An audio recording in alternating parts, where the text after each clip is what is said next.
Hello and welcome to the first episode of Counting Coppers. I'm the Gent Gamer. So this is the first of a series of sort of deck tech videos featuring the MTGO fan format, Penny Dreadful. And in case you aren't familiar with what Penny Dreadful is, it's a format with a legality list is only cards that are 1 cent using MTGO Goldfish as the price aggregator, with the legality list phasing in and out cards every standard release day.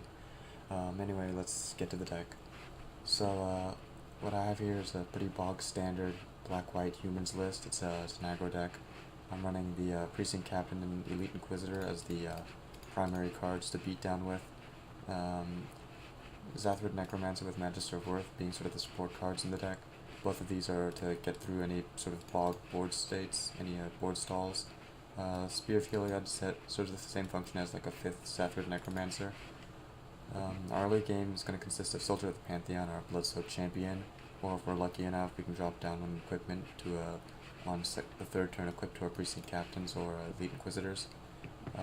For card advantage, we're looking at either Relic Seeker to fetch up the previous named equipments, or we're also running Underworld Connections and Infiltration Lens.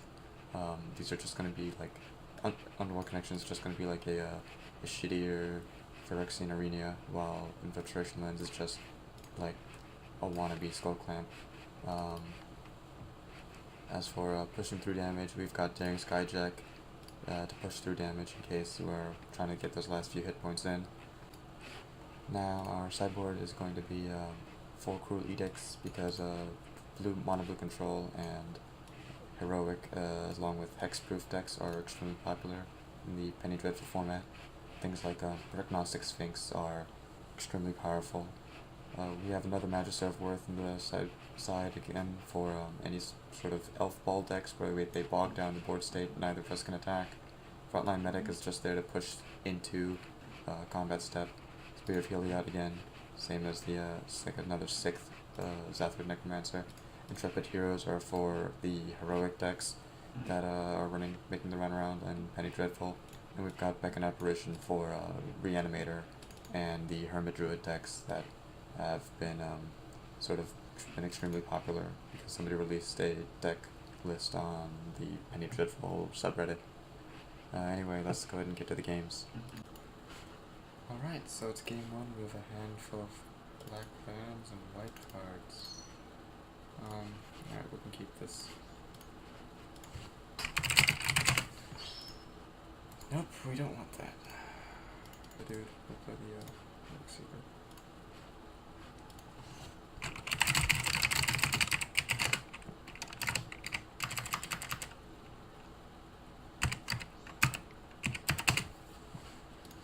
So our opponent is playing some sort of mill deck. I'm starting to regret keeping my handful of lands. Mirko Vosk in the field. Alright. Well, let's see how this goes. So our opponent is just playing the colors that he can play the best cards in, with Dark Ritual, Frantic Search, and Treasure Cruise being legal. Alright, well we're up against value control. Oh no.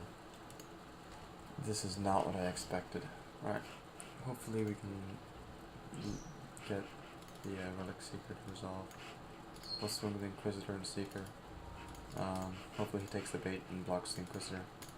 I need to get my Infiltration Lens out. He didn't take the bait.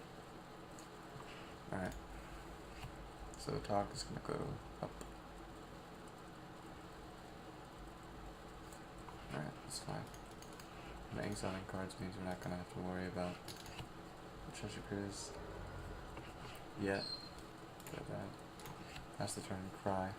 Fine, we milled ourselves for another 12. Oh no, it's just 14. So we've lost 2 of our Magisters and our Spear. We don't actually have an answer. We actually don't have an answer to the Mirko Vosk. He's milled away all of our answers, so let's just go to game 3. Or 2. Alright, so we don't have answers to a bunch of shitty flyers. We really don't want to be drawing stuff. So we'll get rid of the Relic Seekers for Cruel Edicts. and I think we keep 2. We don't need 3 registers. I'm tempted to grab the Beacon apparitions, but I don't think he actually has any graveyard shenanigans outside of Delve. Spear means that even if he drops the Mirka Vosk, we'll be able to take it out using the activated ability. I'm pretty sure he's not running any enchantment removal. I think here I want the Knight of Holy Nimbus. It means if he drops something like a Psychotalk to contest it, it still won't be able to kill it because it'll be tapped out. Inquisitor. We don't want him to know we have the Anthem effect yet. Alright, so our opponent made a mistake. I think we win. We don't need to worry about the Necro. I think we push our damage here, so dropping Spear is better. We want the Anthem effect now. Having a 3/3 Vigilance is going to be really powerful. Sorry, my chair's having flatulence. Let's see if he drops the Mirka Vosk. Alright, so 2 Psychotalks in the grave. He has to have a creature in hand, probably the Mirka Vosk. It's fine, we have 2 edicts to deal with whatever he plays. As long as it's not a bunch of weenies, we should be fine. Yeah, alright. So, we have an answer to it, we're not worried. Alright, we edict him. Alright. Now we drop the Zathrid. So we don't have any instant speed abilities anyway. I don't think he has haste, so we need to keep mana open for the Spear. Alright, we go to game 3. This is Nick's supplemental hand. We're missing the second white for the Precinct Captain, but Relic Seeker will let us fetch the Trusty Machete instead, which is just as good. So we'll keep this hand. Or we can just draw the second white source, that's fine. So Infiltration Lens, it just acts like a shitty Skull Clamp. We can drop on the Precinct Captain, otherwise we'll either they block him or we get a free 1/1 and damage him. So either way it's like a win-win. I don't want to play land yet to see what he does. We'll equip this.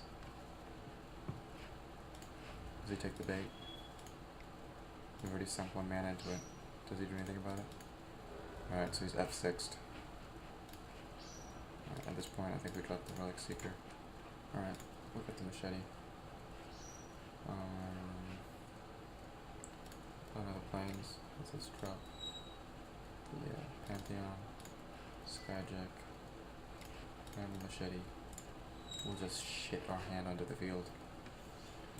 And an F6 to his turn. It's fun and interactive. I think I have him. Yeah, GG. Alright, so it's another match against Matt Sack.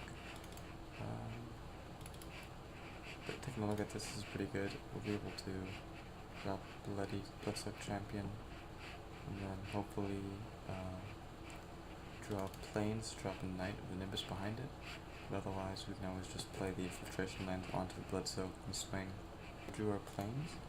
That's pretty good. Let's just drop the Infiltration Lands instead, and we'll play Knight and Nimbus next. Okay, well there's no point putting the Infiltration Lands onto the Knight yet.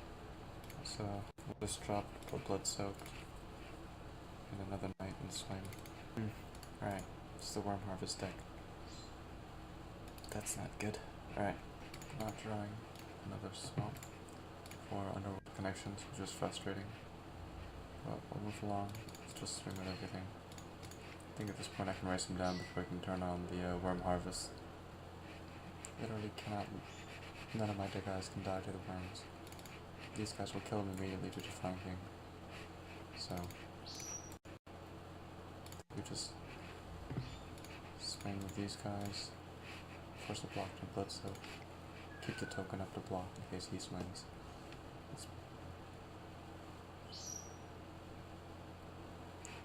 Yeah. I'm not sure what that means. Start swinging with these guys. He's got enough blockers, so force him to block. Even if a Worm Harvest is here, I think we have him. Actually, he can't. He's short of Forest. There's his Forest. Alright, during Skycheck, we push through the damage next turn. I think we can do fine. Yeah, alright, let's go to the sideboard.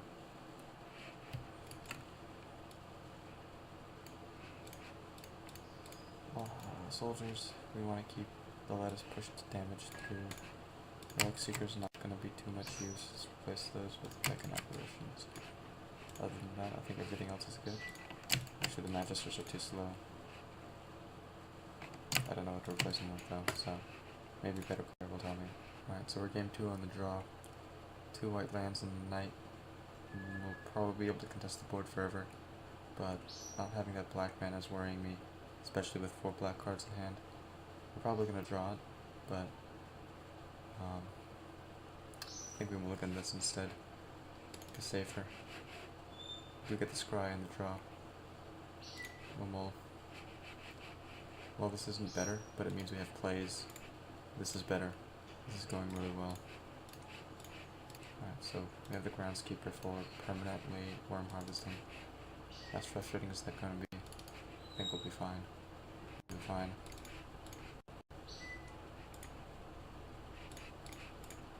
For shits and giggles, put it on my Bloodsoaked Champion. I mean, they're not worth blocking anyway, but if he does, this one is going to get through entirely. This is the chosen Bloodsoaked Champion. I think at this point we want to be able to draw. We're far enough behind. He's not going to block the Bloodsoaked Champion. So far things are looking good. He's too short to cast Worm. But he's going to play Worm Harvest now. Huh. Alright, I think in this case we will go ahead and equip that to the Elite Inquisitor. Lock it, I dare you. I double dare you. I'll trade an Inquisitor for a card draw.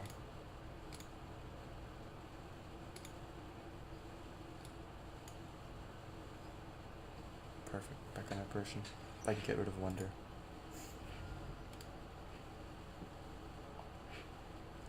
Probably my best option. Take the black mana for Beacon Apparition. Knight, and then Soldier. That's all we really needed. Worm Harvest was the only thing that's going to end it. We've got 4 dudes to swing with.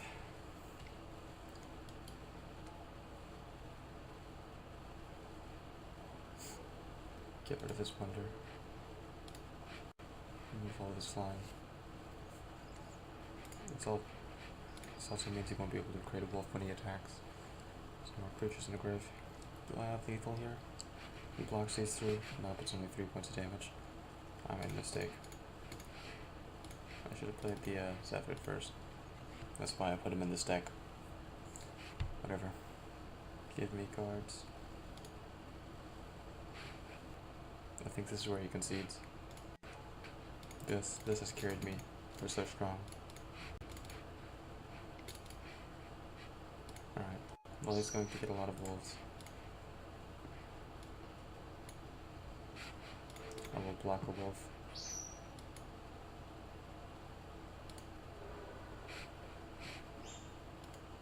This guy, wolf. Alright, so we're in our 3rd match. We're on the draw. This is one hell of an explosive opener. I'm tempted to keep it, because we're not going to be playing anything on turn 1 anyway. Turn 2, if we don't draw a land drop, we'll just play the Bloodsoaked Champion anyway. Turn 3, if we don't draw a land drop, we cry. I think this is worth keeping at this point. Oh. Or not. We'll keep this one. Putting that on top. Alright, so it looks like we're playing against elves. So, this is the one from whom we think we might have to go to sideboard with. So this is fine because we want to trade with these guys. We don't want them on the field. It's fine. Oh my, what is this? I guess I'm forced to pick this. Well, that's something. So I think I'm okay if I play the swamp.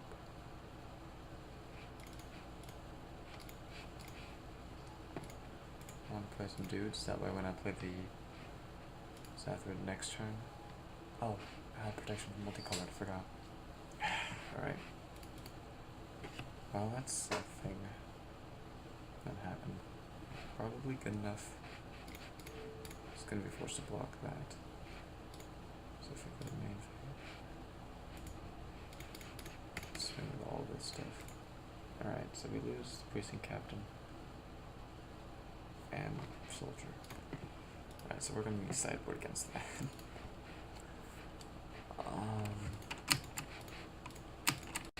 These go in, these go out, this comes in.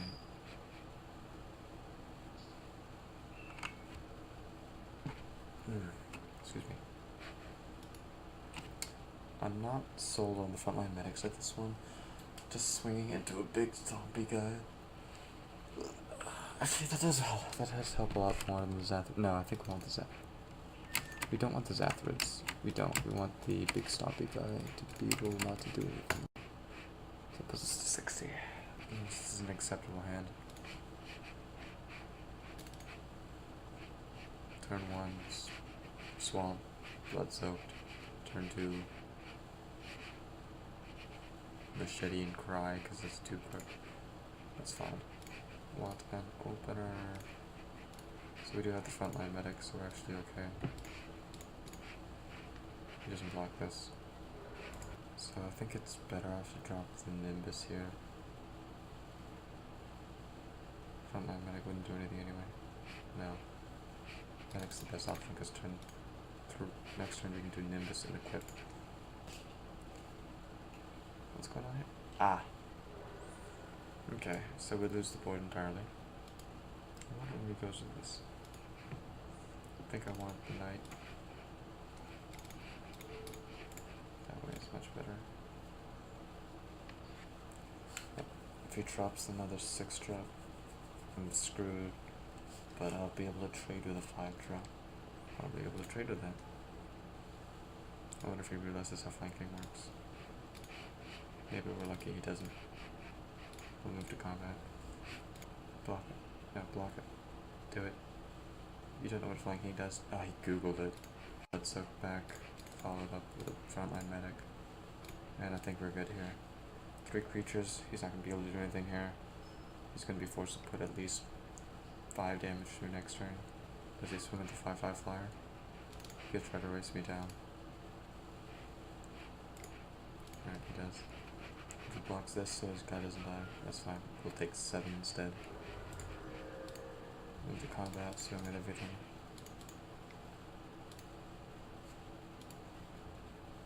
He blocks it, I draw. Game 2. I trade. Good enough for me. He has to wipe the board here. Alright. I think we have it. Alright, so we're on game 3 on the draw. This is an incredibly good hand. Intrepid Hero means we're going to be able to take out his big guys. Hopefully he doesn't have an answer, but I'm thinking we can make him burn his removal on our bruising captain or maybe the soldier if we're lucky. So we'll keep this hand. Swing with the soldier, trade with Mystic. It's good. Means he can't play Animal Magnetism. Ah, unless his ultimate prize. That's good for us. Swamp, captain, and champion. Alright, well he hasn't burned a removal on my precinct captains yet, so I think we're safe to play the Intrepid Hero. And we just swing at everything. If he plays Animal Magnetism here, I've got an answer.